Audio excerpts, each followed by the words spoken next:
आज हम बात करेंगे प्रैक्टिकल पेपर्स की, जो आपके बीएड सेकेंड ईयर के प्रैक्टिकल्स हैं। टोटल आपके पास 6 प्रैक्टिकल्स हैं, जिसमें से 2 जो हैं वो टीचिंग सब्जेक्ट वाले हैं और 4 जो हैं वो आपके ईपीसीज हैं। ठीक है, तो आज हम जो बात करेंगे वो ईपीसी 3 की बात करेंगे। ठीक है, आपको ईपीसी की फुल फॉर्म पता होनी चाहिए, एनहांस प्रोफेशनल कैपेबिलिटीज़। इसके अंदर नंबर 3 जो है प्रैक्टिकल, उसका नाम है क्रिटिकल अंडरस्टैंडिंग ऑफ आईसीटी। ठीक है, आपको ईपीसीज के नेम और उनके नंबर दोनों ही आपको याद होने चाहिए, पता होने चाहिए, क्योंकि जब भी एग्जामिनर आएगा उसका वेरी फर्स्ट क्वेश्चन ही यही होता है कि आप आज किस सब्जेक्ट का प्रैक्टिकल देने आए हो। ठीक है, या तो वो उसको ईपीसी 1 2 3 4 से कॉल करेगा या उसके नाम से। ठीक है, तो आज जो पहला टास्क है ईपी प्रैक्टिकल की प्रिपरेशन का, वो यही है कि आपको आपके प्रैक्टिकल्स के एटलीस्ट नेम्स जो हैं वो अच्छे से याद होने चाहिए, पता होना चाहिए कि आप किस प्रैक्टिकल कौन सा प्रैक्टिकल देने आए हो, उसका फुल फॉर्म क्या है, उसका नेम क्या है। ठीक है, तो हम आज बात करेंगे ईपीसी 3 की। उसका नाम क्या है? Critical understanding of ICT. यहाँ पर 3 वर्ड्स हैं, मैं उनको बारी बारी स्ट्रेस भी दे रही हूँ। क्या है? आई, सी और टी। यहाँ आपको पता होना चाहिए कि आई की फुल फॉर्म क्या है, सी की फुल फॉर्म क्या है और टी की फुल फॉर्म क्या है। इसको इकट्ठा कंप्राइज करके यहाँ पर क्यों रखा गया है? I stand for information, C stand for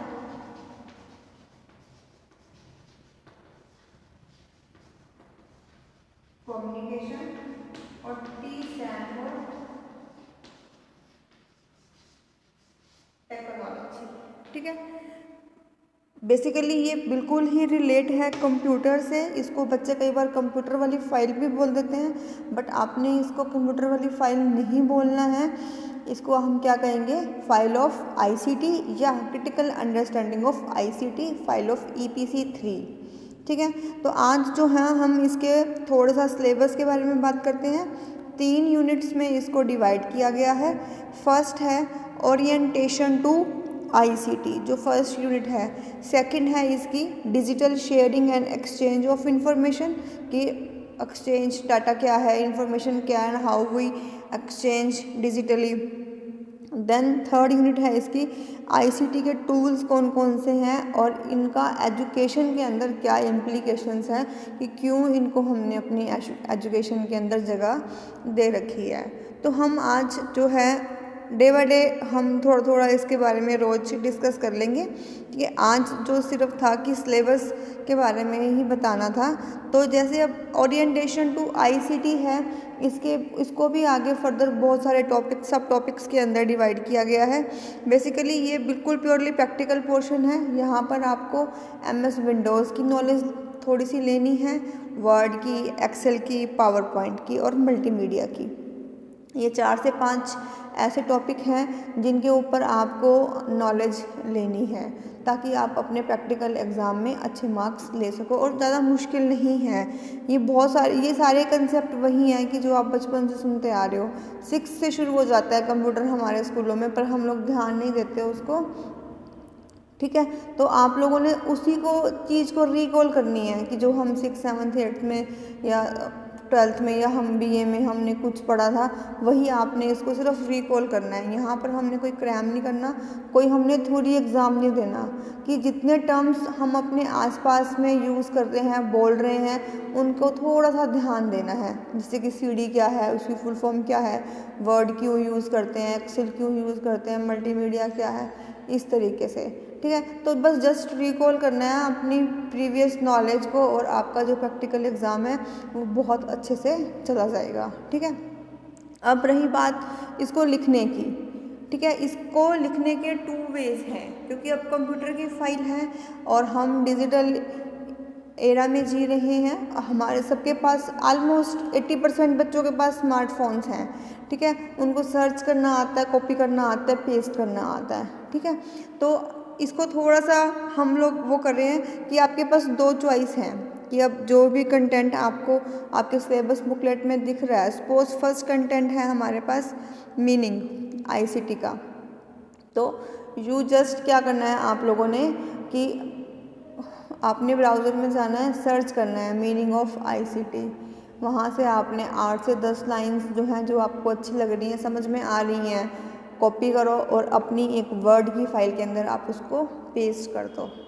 ठीक है, उस फाइल को आप सेव कर दीजिए अपनी EPC3 के नाम से, और डेली कुछ कुछ टॉपिक जो हैं इसमें कंटेंट में जो गिवन है आप सर्च करो और अपनी उस वर्ड वाली फाइल में पेस्ट कर लो। ठीक है, इस तरीके से आपके पास 35 से 40 पेजेस की एक वर्ड की फाइल जो है वो प्रिपेयर हो जाएगी। अब आपके पास दो चॉइस हैं कि उन सारे कंटेंट को या तो आप जो आपकी प्रैक्टिकल की फ़ाइल मिली हुई है उसमें राइट डाउन कर लो, या आप उसको as it is print out निकलवा लो। ठीक है, तो आप अपनी उस प्रिंट आउट आप निकालोगे, जो आप अपनी हार्ड कॉपी बनाओगे, आप उसको भी एज अ फाइल जो है वो सबमिट कर सकते हो। ठीक है, उसके बाद जो आपकी फ़ाइल आपको कॉलेज से मिलेगी उसका इंडेक्स है, वो इंडेक्स जो है वो हमें कंप्यूटराइज चाहिए। वो इंडेक्स किसी भी हालत में, चाहे आपने फ़ाइल हैंडरिटन लिखी है या आपने कंप्यूटराइज बनाई है, वो इंडेक्स कंप्यूटराइज्ड ही होगा। ठीक है, सेकेंडली उसके जब हम नया टॉपिक स्टार्ट करते हैं, एक हम हेडिंग वाला पेज इंसर्ट करते हैं, तो उस हेडिंग वाले पेज को भी आपने बड़ा बड़ा सा पूरे A4 की शीट पे आपने उसको भी कंप्यूटराइज निकालना है। थर्ड है आपके पास आपका रिज्यूम। ये तीन चीज़ें जो हैं आपके प्रैक्टिकल वाली फ़ाइल के अंदर साथ डलेंगी, चाहे प्रैक्टिकल आपने हैंडरिटन लिखी है, चाहे वो आपकी फ़ाइल कंप्यूटराइज है। ये तीन चीज़ें मैं अभी ब्लैक बोर्ड पे भी मेंशन कर दूँगी कि ये तीन चीज़ें हमें कंप्यूटराइज चाहिए इन एनी केस। ठीक है, उसके बाद प्रैक्टिकल जब होता है जब आप लोगों का, तब एक CD आपको अपने साथ लेके आनी होती है। आप मार्केट से ब्लैंक CD परचेज़ करोगे। उस CD के अंदर आपने 3 एप्लीकेशन के कोई भी 3 टास्क जो आपके सिलेबस में गिवन है, ठीक है, उनमें से कोई भी 3 टास्क, 1 MS वर्ड का, एक्सेल का और पावर पॉइंट का, कोई भी एक टास्क तीनों का आप उसके अंदर बंद करके उस CD को यहाँ पर at the time of practical आप लेकर आओगे। अभी ये भी मैं ब्लैक बोर्ड पर मेंशन करूँगी। ठीक है, तो ये दो चीज़ें हैं जो हमें प्रैक्टिकल के टाइम आपको फाइल के साथ हमने चेक करनी है। कौन कौन सी हैं कि आपको कंप्यूटराइज कुछ पेजेस चाहिए। क्या चाहिए? कंप्यूटराइज आपको पेजेस चाहिए। कंप्यूटराइज क्या निकालोगे? सबसे पहला आपका जो इंडेक्स है, इंडेक्स आप लोगों को पता है क्या होता है, very first page of your file. ठीक है, ये कैसा होगा? ये कंप्यूटराइज होएगा। किसी भी हाल में इंडेक्स जो है वो हैंडरिटन एक्सेप्टेबल नहीं है, क्योंकि ये कंप्यूटर की फ़ाइल है। बाकी फाइल्स पे आप हैंडरिटन चला सकते हो, लेकिन कंप्यूटर की फ़ाइल पे ये नहीं चलेगा। उसके बाद हमें चाहिए हेडिंग वाले पेजेस।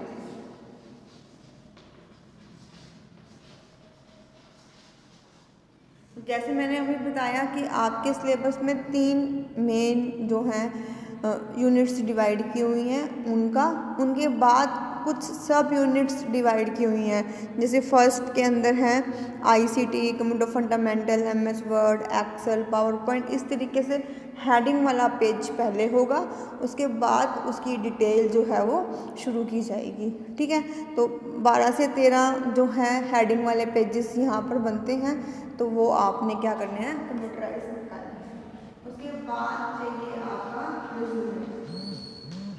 रिज्यूमे क्या है? रिज्यूमे एक प्रिंटेड फॉर्म में आपका बायोडाटा है, जो नॉर्मली हम लोग MS वर्ड में प्रिपेयर करते हैं। अब पहले तो हम लोग यहाँ पर सिखाते थे, अब कोविड चल रहा है, सब कुछ ऑनलाइन है, तो इतना कुछ आपको खुद से ही मैनेज करना पड़ेगा।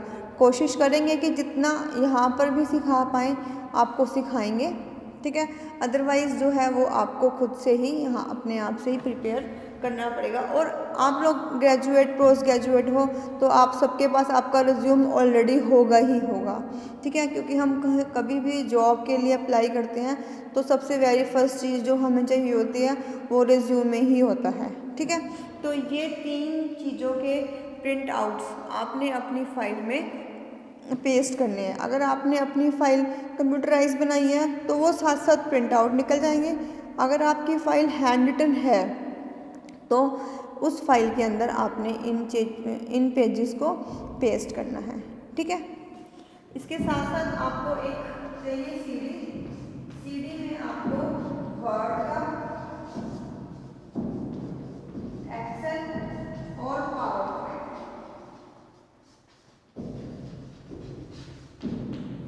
ये 3 चीज़ें हैं जो आपको आपकी सीडी के अंदर डालनी है। आप वर्ड में ये सेम रिज्यूम कॉपी कर सकते हो, ठीक है। एक्सेल में आप कोई भी टेबल जिसके साथ हम चार्ट इंसर्ट कर सकते हो वो बनानी है। और थर्ड पावर पॉइंट में आपको आपकी टीचिंग वाले जो है लेसन प्लान्स जो हैं आपको पीपीटी की फॉर्म में, प्रेजेंटेशन की फॉर्म में आपको वहाँ पर प्रिपेयर करने हैं। तो ये आपका सिलेबस और ये आपका प्रैक्टिकल का वर्क है, ठीक है। होप कि आप सबको समझ में आ गया होगा। अगर कहीं भी कोई दिक्कत लगती है तो आप कॉलेज में आकर डिस्कस कर सकते हो, समझ सकते हो। वैसे डेली जो है हम इसको कोशिश करेंगे कि डे बाय डे इसको हम करा दें जैसे अब तक चलती आ रही हैं वीडियोस के थ्रू, ठीक है। अगर फिर भी लगता है कि समझ में नहीं आ रही तो आप लोग कॉलेज में आकर कंसर्न कर सकते हैं। Thank you.